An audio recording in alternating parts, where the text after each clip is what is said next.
Hello, everyone. Welcome to the Queers of Time podcast. I'm Matt. I'm James. I'm Kenny. And I'm Kat. And this is a podcast to talk about all the gay stuff in the Wheel of Time. Because we're gay and we like the Wheel of Time.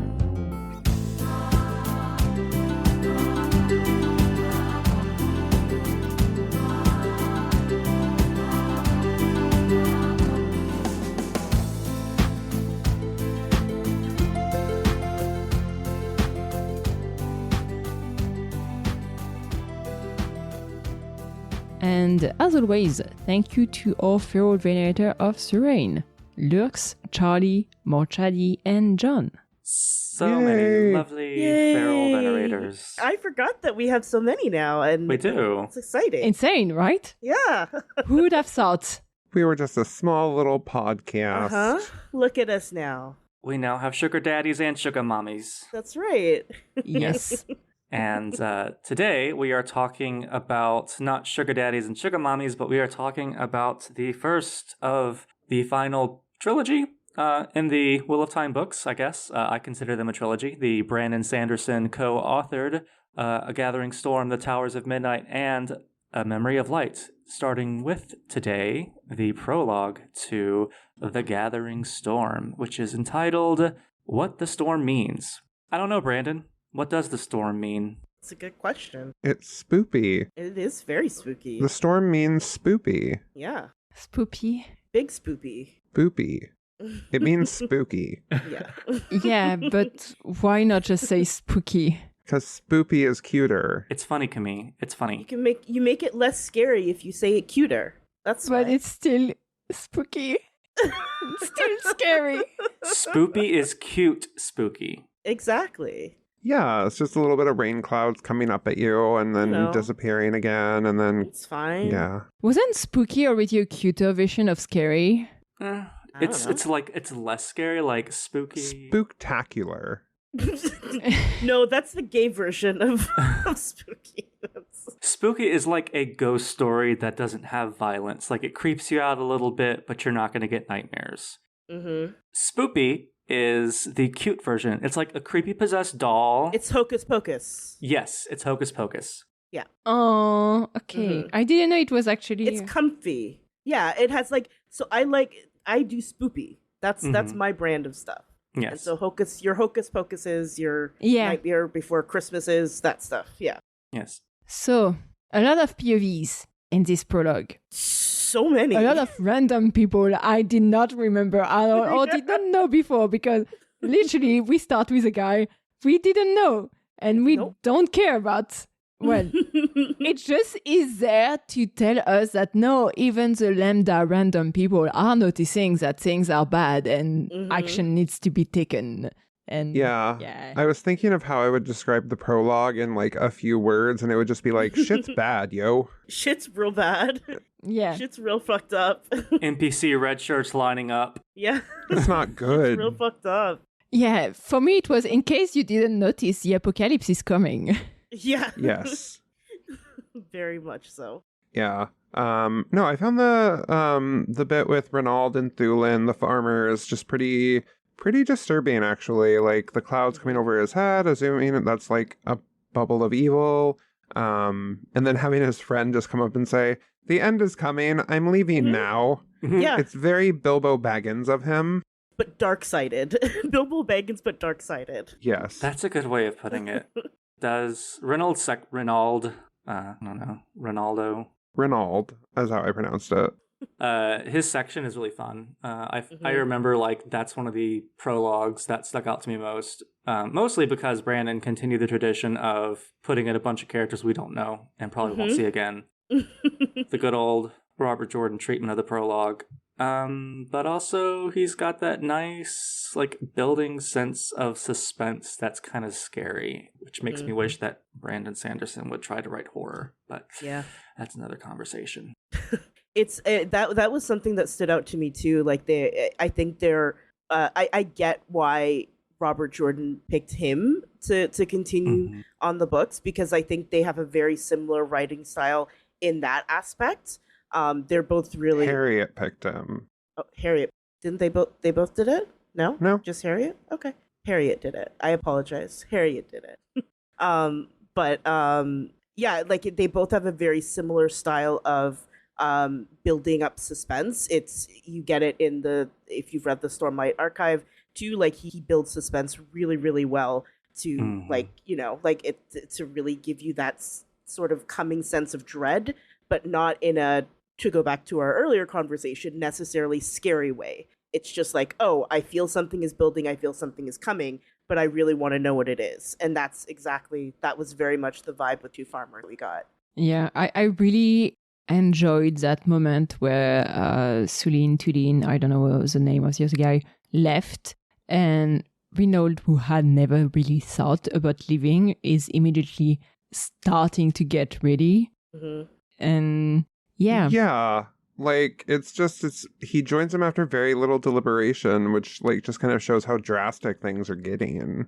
Yeah, it sort of reminded me of the Call of Cthulhu, like the original story, where like a bunch of people across the globe are having dreams of this vast thing rising from the ocean, and it's just like it's some psychological fuckery, and I think Brandon Sanderson did it really well. Like everyone knows on instinctual levels that the world is coming apart at the seams. And like the build up from the last mini books is just like it's such a good prologue. I loved it. Yeah.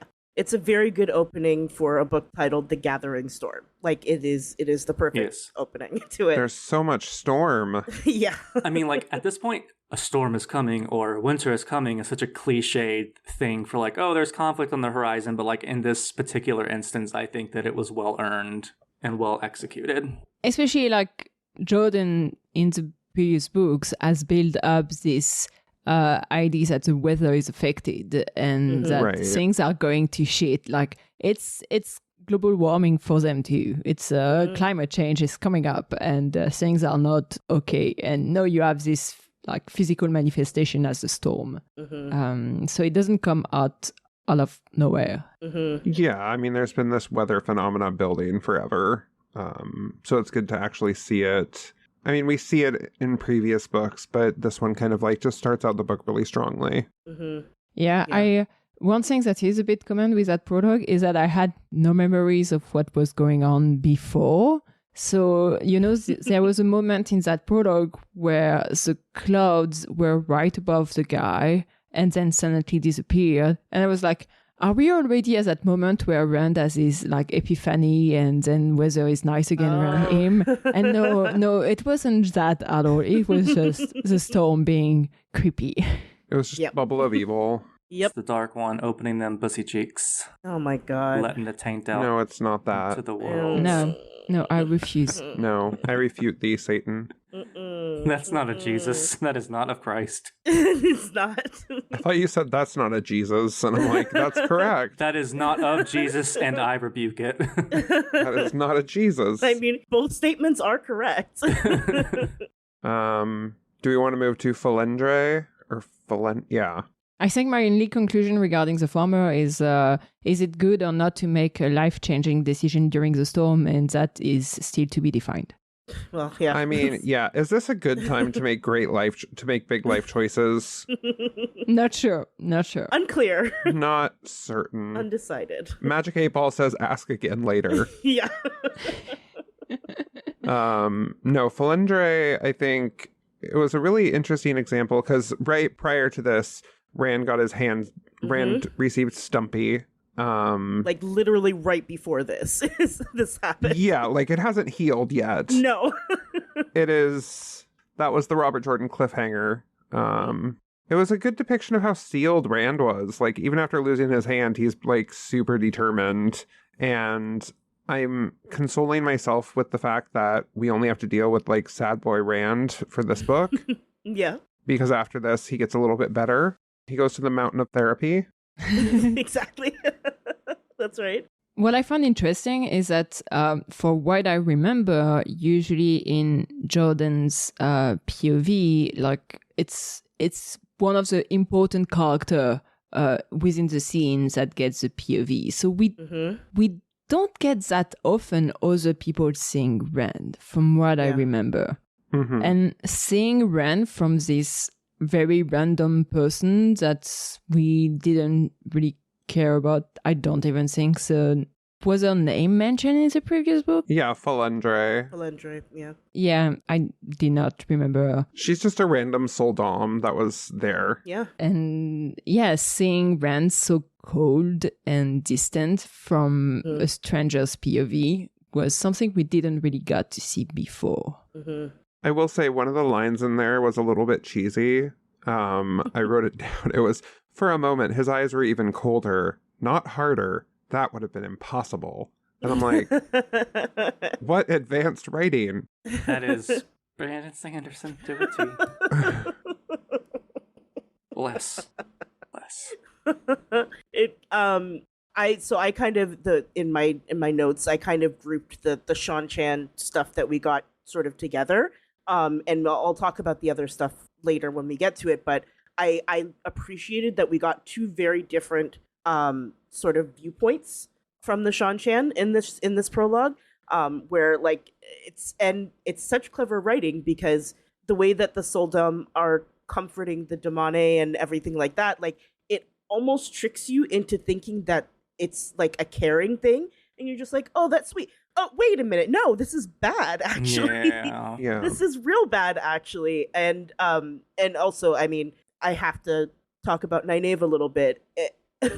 I'm reminded why I love her so much, because even in a situation like this where like pretty much everyone else would be like, no, it's like fuck them actually, she's like, no, we need to heal them, they're hurt and we need to heal them, and also we shouldn't let the Damane go away with them. Like even in this kind of situation, no matter what, Nynaeve is always going to look out for people. Yeah. Like it's just in her nature. She is still the village wisdom, I think, to her core, even at this point where like she is so far removed from the Two Rivers. And I think it was just a really good reminder of who Nynaeve is at her core. And she's always going to be that person that looks out for people who can't really look out for themselves, even if they're perceived as bad or evil or what have you. She still has that sort of desire in her. She was also the voice of like opposition, I guess, towards letting them go, which I thought was really good to see from Nynaeve, because I mean, she's obviously not someone that's afraid to take that position, even in opposition to Rand, but it was nice to see someone voice that, like, why are we letting them go? I don't care that they're Sean Chan, I care that they have slaves. Yep. That's wrong. Why are we doing this? And then Rand is just not to be fucked with at all. Yeah. But even in the way that like you can see it's their bond is one of my favorites of the entire series, even in the way that, you know, like we've seen someone try to suggest something to Rand and Rand, you know, kind of pop off a little bit, but even in the way that he very much is like, nope, we're not doing that, but is still respectful to her. Like it's still, there's still that sort of underlying respect in their relationship. And then Nynaeve in turn also is like, okay, he's the Dragon Reborn, he said we're not going to do it, so we're not going to do it. Right. Yeah. It's a good chapter though, or section. It was a good section. Yeah. Gave a lot for Rand, I think, a lot of perspective. A lot of sad boy. Yeah, definitely. I also liked that we got to read the POV of someone who got tricked by a Forsaken and has this internal crisis of shit, what did I do? What does it mean now? Well, how do I deal with that? That was interesting to see that. Yeah, it was nice that she didn't like deny it, because the Sean Chan are very good at denial, and she could have very easily been like, no, this isn't actually happening. I'm justifying this the way I justify slavery. It's fine. Nothing actually happened. This is fake news. Yeah. Exactly. Yeah. But instead she was like, oh, okay, well, this is clearly the Dragon Reborn. That was clearly a Forsaken. Well, fuck. Yep. Now I have to go back to my boss's boss and somehow explain them. Like, not even boss's boss, my boss's boss's boss. Like, right. I have to go to the top level and somehow find a way to explain this shit. She gotta go to the CEO of the slavers. Yes, exactly. To tell them that she really messed up. She really fucked The up. CEO of Slave Corps. The CEO of slavery. Great. Just great. But yeah, in that other Shan-Chan section, we have Ty Lee, Kiergan. Yeah, I thought that section was nice just because it showed that not all the Shan-Chan think alike, which we've known for a while, but it's nice to be reminded of it, like, so fresh upon seeing Felendre's point of view, because they are pretty different. Yeah. And just that, like, you know, that recognition that, like, okay, there's more happening here than just the Shan-Chan trying to take back their lands. Like, there's more going on here. We are going to have to work together at some point, because otherwise we're fucked. And a willingness and an openness to do that. And it was good to get the flip side sort of to that, where, you know, someone who is still very much loyal to the Shan-Chan Empire, but they're not all lost. It's a good reminder that they're not all lost, and there is room for growth. Maybe not. That person still doesn't really have any issues with, like, slavery, for example. I know, but yeah, like, it's a start. She's willing to work with Perrin. She likes him. Yeah. Which, how? I don't know. I know. I was about to say, like, that's some bad judgment right there. Poor Perrin. Whatever. I mean, Shan-Chans are known for bad judgment, so... This is true. Yeah. This is true. I'm not going to hate on Perrin quite yet. I haven't seen him do anything stupid yet. He wasn't even on the page. I know. He wasn't even here. His name was mentioned and you guys are all like... I know. Listen, not me. Perrin, I'm okay with Perrin right now. Let's see. I like Perrin. I just like making fun of him. Let's get into the book. My wife. My wife. No, Perrin's one of my BECs. The only thing I had about this session is like, hey, in case you didn't know, this is the apocalypse. It's like, oh, food is getting sparse, rations are rotting, and I saw they are saying ghost. I was like, is that ghost that they're saying? I didn't remember. I don't know. Yeah, I didn't know what that was a reference to. I assumed Bubbles of Evil. I just wrote it off as Bubbles of Evil. Yeah. But it was also nice of them to finally meet Trollocs because, I mean, yes, so long people. That's the one thing I never understood. Like, clearly, Trollocs don't exist. Like, Shadowspawn don't exist in Shan-Chan, which must be nice. But for them to, like, completely dismiss everybody saying, no, Trollocs are real. Yeah. It's, like, good for them to see it. And makes me a little happy. Trollocs is like, if I was a Trolloc or a Fade, I'd be like, you know what? The Shan-Chan people got enough problems. Like, their government is evil enough. We don't need to fuck with that. We don't need to fuck with them. They're monsters in their own right. It's fine. War crimes are fine, but I draw the line at slavery. Yes. Which is also a war crime, but you know. I was gonna say, wait. Wait a minute.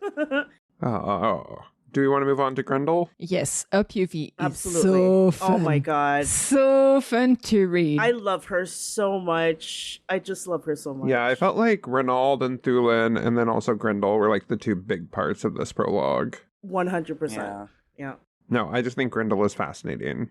Mm-hmm. Yeah, she got convoked for a meeting by Moradin, and basically she got invited just to get news from other Forsaken because Moradin knows that she likes information, and she's been a very good girl according to the Dark One. So she gets a little present, a little treat in finding out about Semirage being captured and.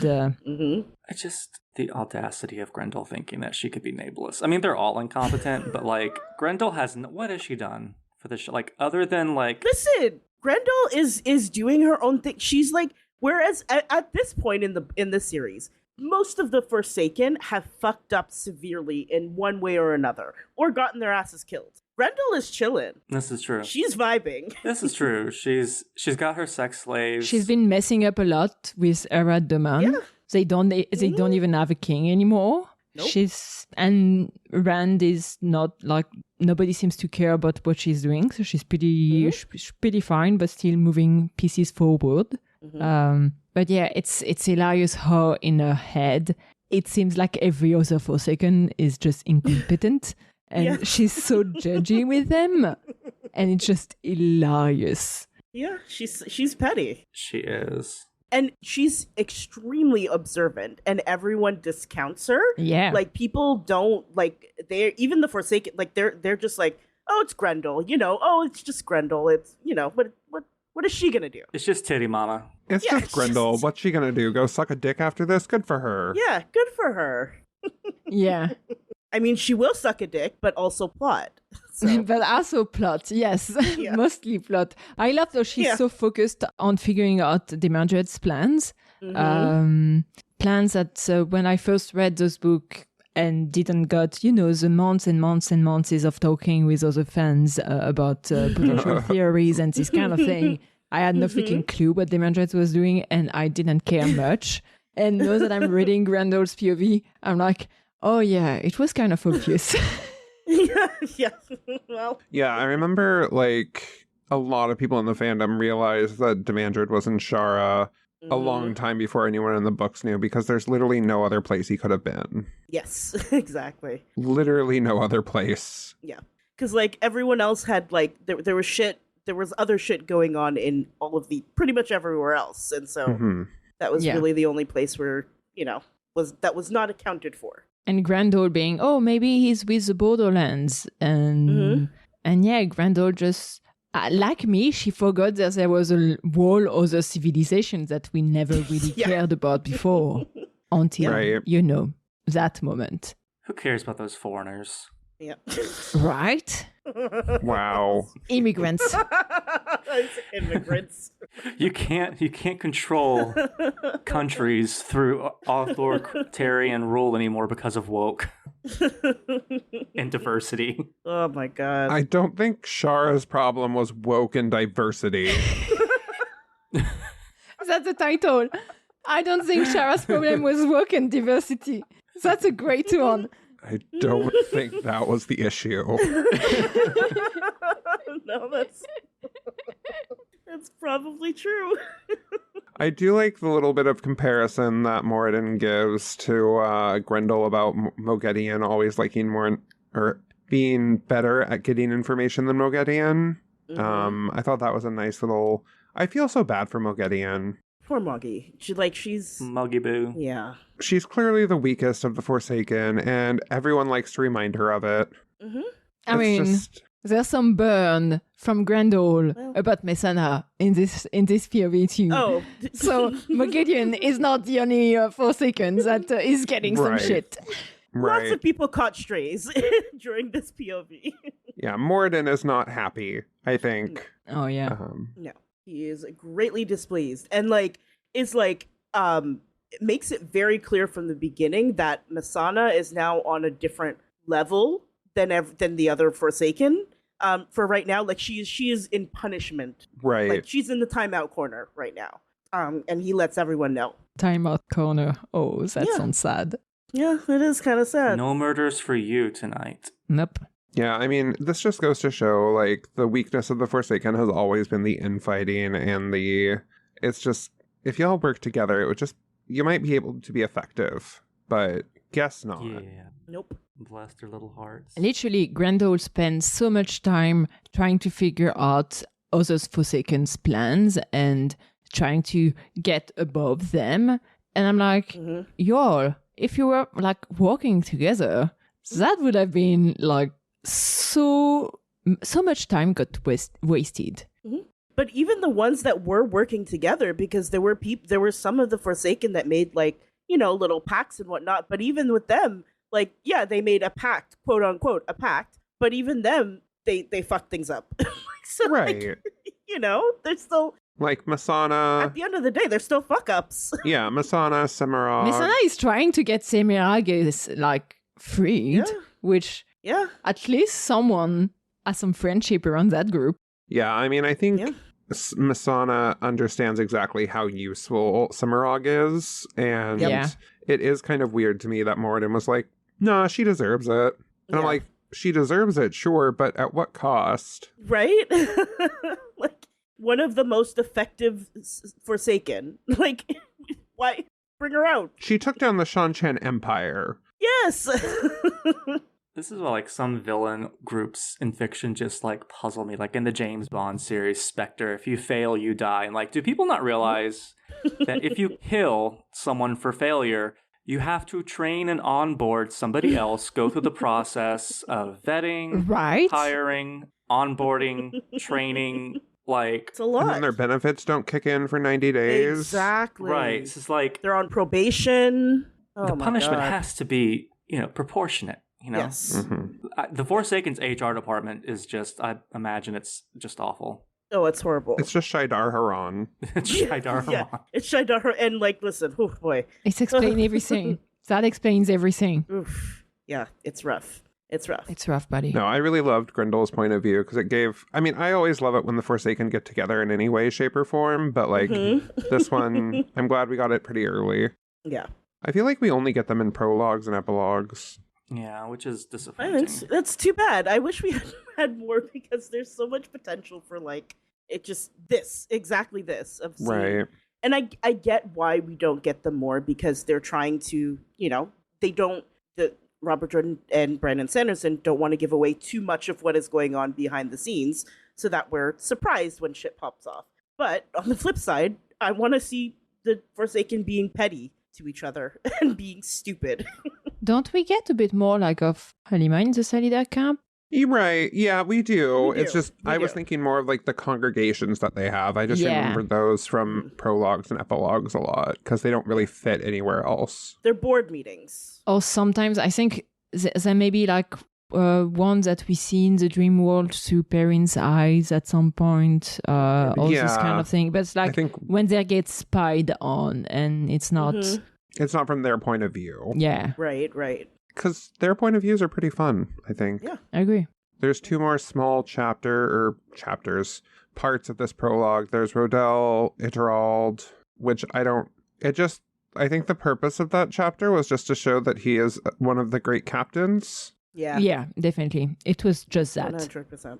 Because it wasn't interesting. Yeah. I mean, it was nice to see what was what he was doing, especially like it's fun once you get to the end of that section to go back to the beginning and see, oh yes, that was obvious from that.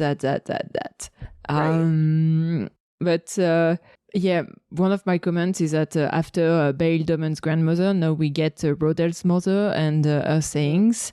It's like, are we going to go through everyone's family? Because come on, Everyone's family tree, of course. yeah, of course. Dropping like flies here. Boy, oh boy. Yeah. I actually didn't remember like whether we had met him a lot before or not. Like Rodel is definitely a character that becomes a bit more important during the last few books. I have no clue how often he was around, like in the previous few books. Neither do I. I know he's around Arad-Daman and do some great stuff there, but that's pretty much it, I think. Yeah, he's just kind of been there. He's been there since like I think book 5 or 6. Oh wow. Okay. Or maybe let me look it up because it's just easier to look it up. Yeah. I mean, yeah, I was looking at his wiki pages earlier, and he was... Crossroads of Twilight is when he first appeared, Okay. which is book 10. Not too long ago. 9? 9. No, it's 10. Isn't Crossroads of Twilight 10? Okay. Yeah, he first appeared in COT, but he was mentioned in the Fires of Heaven. Ah. Oh yeah, it is the 10th book. The circus book. There you go. I don't remember anything about Crossroads of Twilight. Neither do I. Me either. It's blocked from my memory. There's better things to memorize. But yeah, I think it was a good show that he's a great captain and we should trust his military knowledge. Yeah. And then- finally, Oh, Sad boy. what a sad boy. What a sad boy. I was disappointed by this because it felt like such a short ending. Yeah. But I also understand, like, it just felt like 3 pages in a prologue. I'm not saying he deserved better because he didn't. But it would have, like, I wish this had happened at the end of the last book or something. Right. yeah, it really felt like Jordan left that thread open, encased, and then Sanderson realized that there was nothing else to do with that thread, so let's just tie things up Right. right from the start so that we can be done with it. Yeah. I thought it was a nice little, like, it was a good depiction of Fael being a badass. Yes, definitely. One of the few times I like her. I was I was like, I wish we had more of this fight. Like, we got to see Fail more like this. You know what? I'm just saying, Fail, when she's not from Perrin's POV, yes, she's great. Yeah. Yes. It's the problem is Perrin. The problem is Perrin. Yes. Once again, the problem is Perrin. Yes. You heard it here first, folks. Yeah, bye. You heard it here first, folks. No matter what, it comes back to Perrin is the problem. All problems lead to Perrin. He still wasn't in that prologue, but we already trashed him like twice. I don't know how this I know. series is gonna go. This bodes well for Perrin in these books. Yeah. I actually like Perrin. I do too. He's going to be forging the hammer in Towers of Midnight, and you guys are going to be like, he's so fucking stupid. Look at how he forges that hammer. This motherfucker. That bitch forging a hammer. Bitch forging hammers. Is that the fantasy bitch eating crackers? To be honest, I kind of want to trash everyone in those books, so I feel like all of the other characters will also get plenty of That's fair. snarky comments. Mm-hmm. Yeah. Oh. I kind of had a question regarding Messima because I don't really remember. In his POVs, as I mentioned, that the dragon had appeared to him. Was there actually a Forsaken or someone appearing to him and making him believe he was a dragon? Was he just insane? Was it like a corruption from Padan Fain? I don't remember what was going on. I think he was just a little Looney Tunes. Yeah. Yeah. Yeah, it's probably... I didn't think anything actually appeared. I think he was just like, well, I'm dying now. Yep.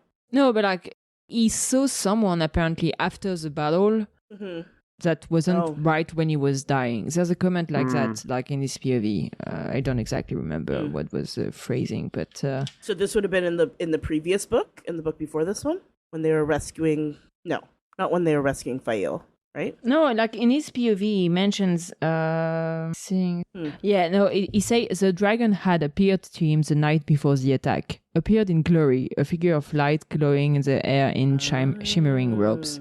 Killed Perrin Ayabara as the dragon had commanded. Kill him. And so the prophet had sent his very best tool, Ayabara's own dear friend. I mean, that might have been one of the Forsaken, but it might have just been him being a little bit cuckoo. Yeah. Because honestly... It could be... Genuinely, it could be either one. Yeah. I would believe either one being, like, the truth. Yeah. It's probably Perrin's fault he went crazy, too. For being Probably. Poor Perrin. Poor Perrin. Yeah. So many strays. I mean, I don't think any Forsaken ever claims anything regarding the prophet. So my guess is that... I don't know. I don't know what he was smoking, but it wasn't great. Right. Like, that's the thing. Like, he's crazy enough on his own that I don't think one of the Forsaken needs to help. No. Yeah. No. Yeah. He's gotten there. He's already doing the most. He doesn't need any help with that, which is sad in a different way. But speaking of sad things, do we want to do our sad boy moments? Sure. Do you want to describe like what we're talking about right now? Yeah. So it's just I mean, the boys in this book are known for being sad boys. Like... Oh, was it specifically a boy moment that we were about to talk about, or just a sad thing? It doesn't have to be. This is... Boy, in this case, is gender neutral. Yes, boy is gender neutral. It is just a sad boy moment where something very sad happens, and or it can be a line, it can be just something... Vibes. Yeah, it can be thoughts, it can be whatever it is, just... something where you're like, oh, that's sad. No thoughts, just vibes. For me, the sad boy moment came from Falendre's point of view, where Rand was like, right is easy to find when all I had to care for was a few sheep. Nowadays, it's harder to come by. Oof. And I'm just like... sad boy. Sad. Like, Rand, surely... like, you're the king of multiple kingdoms. You're the Dragon Reborn. Surely you have some decent health insurance to go to therapy. That's in your network. Therapy doesn't exist. It doesn't exist. The only therapist is Graendal, and believe me, you do not want her giving you therapy. That is the opposite. Yeah, that's the issue. And also, like, he's in a situation where he doesn't trust anyone, so he's basically doing all of it by himself. And we know that works great. Yeah. Trying. You need to delegate. I'm sorry to say, Never any problems there. you have people under you for something. Make them do the work. Yeah, avoidant attachment styles and toxic masculinity. It's doing a lot of work for Rand. Yeah. Yeah. Oh boy. Who wants to go to their next, to their sad boy moment? So since we were just talking about Massima, my sad boy moment was his, where he says, "It's over then," he thought, unable to keep his eyes open. He closed them, falling as if through an endless void. Did I do well, father, or did I fail? Oh, so sad. Sad boy. I'm sorry to tell you, boy, but you failed. You failed. You In failed. several ways. In so many ways.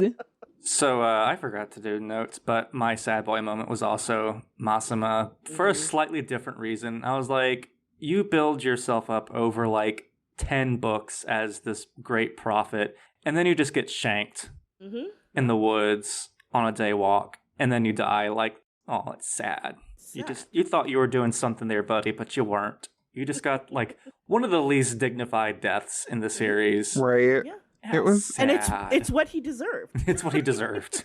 Honestly, when I read the sentence, like sometime a wife must do what her husband cannot, I kind of feel like it's also sometimes Sanderson has to do what Jordan could not, and it's actually getting rid of Massima. Yeah. fair. Yeah. My sad boy moment is actually very ridiculous. It's because so much of this prologue is about, it's, the apocalypse is coming and there's really no food and anything. And like you get Tulin's wife giving Reynolds some eggs, and he gives that to his own wife, Ain, and then you get Ain felt silence. Then he heard a sharp sound of cracking, and he looked over his shoulder. She had let her apron go slack, and the eggs were slipping free, plopping to the ground and cracking. And I was like, in this end of the world? In this economy? In this economy?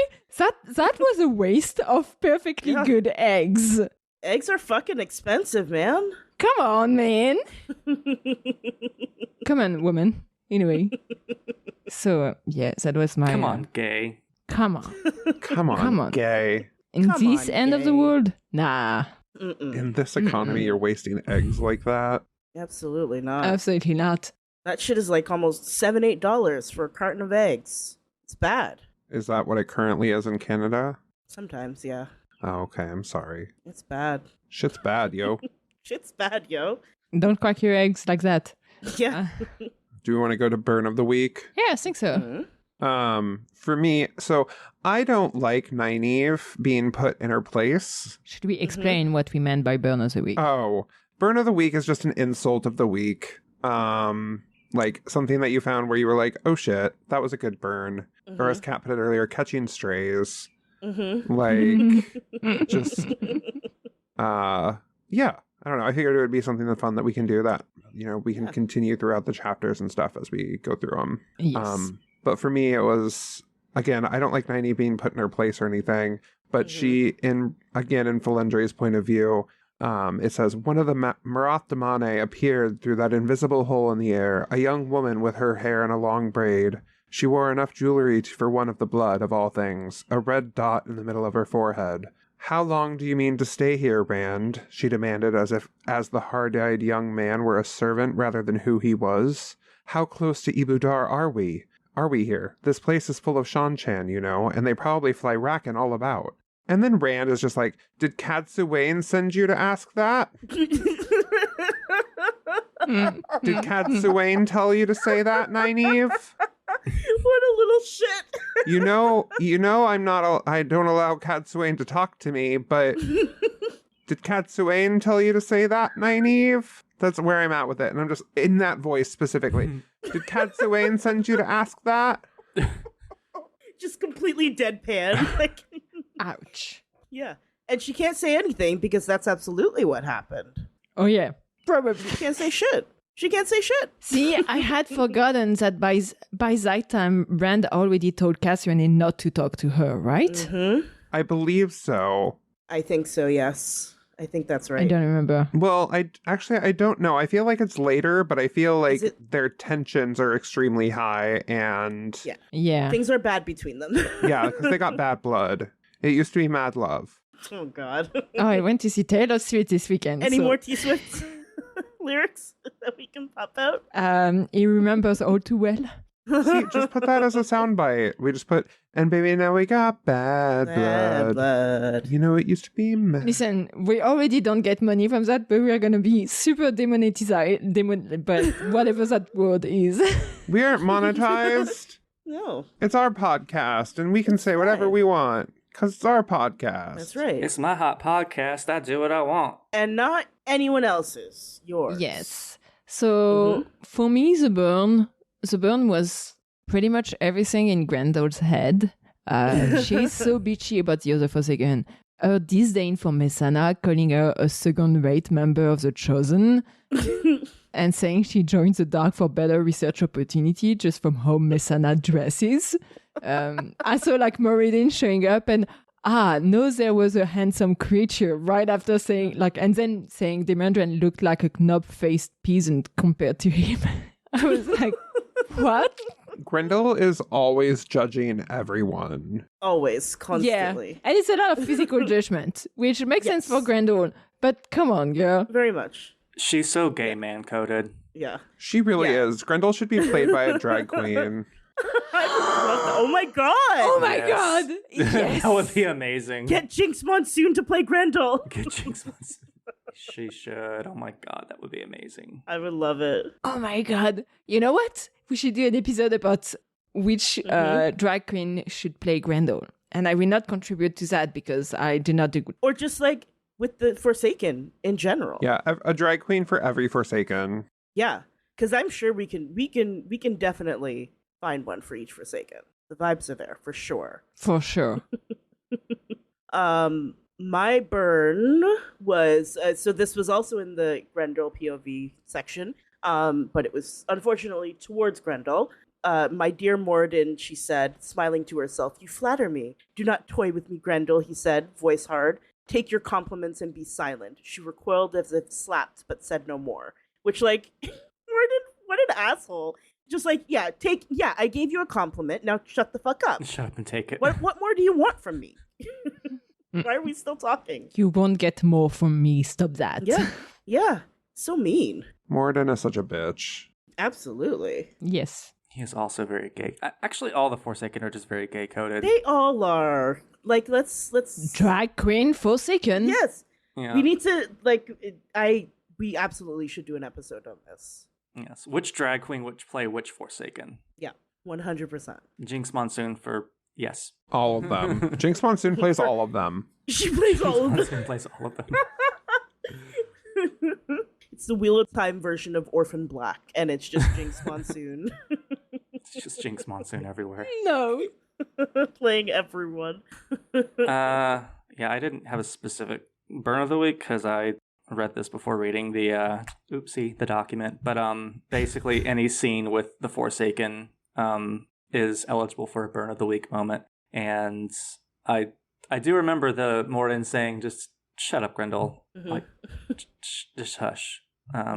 So that was probably my favorite one. Yeah. But very sassy. Do we have anything to say about this prologue? It's good. It was a good one. It's a really good start. It's a good way to get back into those big Wheel of Time books. I forgot how thick that book was. Oh my god. Like with most prologues that you get, they're like 3 to 4 pages, maybe something like that. And with Wheel of Time, it's like a couple of chapters, like in what other books would be like a couple of chapters length. It's beefy. So see, it wasn't the size of the prologues that felt harsh on me. Is that I'm also using Storygraph to keep track of my reading and this kind of thing. And when I'm updating the number of pages and it told me, "You've read 4% of the book," I was like, are you freaking kidding me? What do you mean 4%? Yeah. That's an oopsie. When I was like, let me find it, because I purposely, when I was dividing up how long or how much we're going to read each time, so the prologue was 31 pages. in my edition. That's how I was doing it.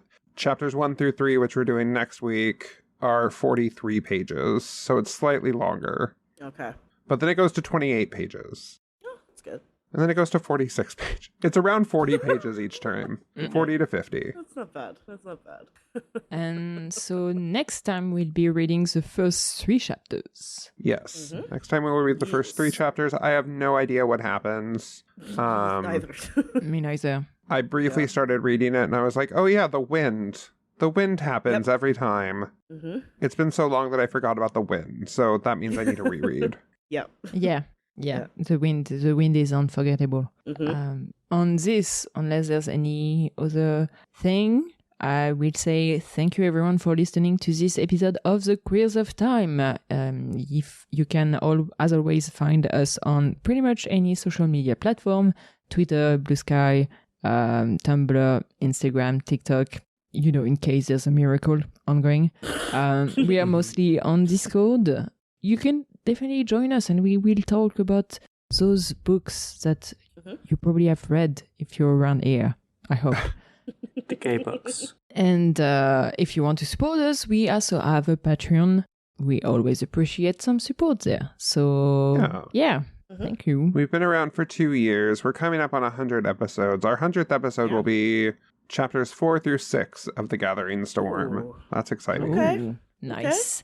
Hopefully something good happens there. I was just going to say, I hope something real good happens. Imagine if they're all like... A lot of descriptions of buttons. It's just all parent chapters. I was just going to say, I'm like, it's all parent chapters. No. Rip. No. And also, we've passed recently 25,000 downloads. That's right. Which is pretty neat. Yay. 25 million downloads. Thank That's you. bananas. Was there something we were supposed to do when we got to... Oh, we can watch another Glee episode. No, I shouldn't have said anything. Bye. No. No, let's not do that. We already agreed to reread those books. I think it's nice enough of us. But these books are enjoyable, and watching Glee is enjoyable in a different way. But I was in a half-price books the other day, and I was like, I saw almost an entire row on a shelf of just Glee stuff, and I was like, oh my god, just burn them. Burn them. Toss them into the fire. No. Okay, anyway, bye. Bye. Bye. Thank you all for listening. This was Queers of Time, a Wheel of Time podcast. The music is Dance of the Witches by Julius H.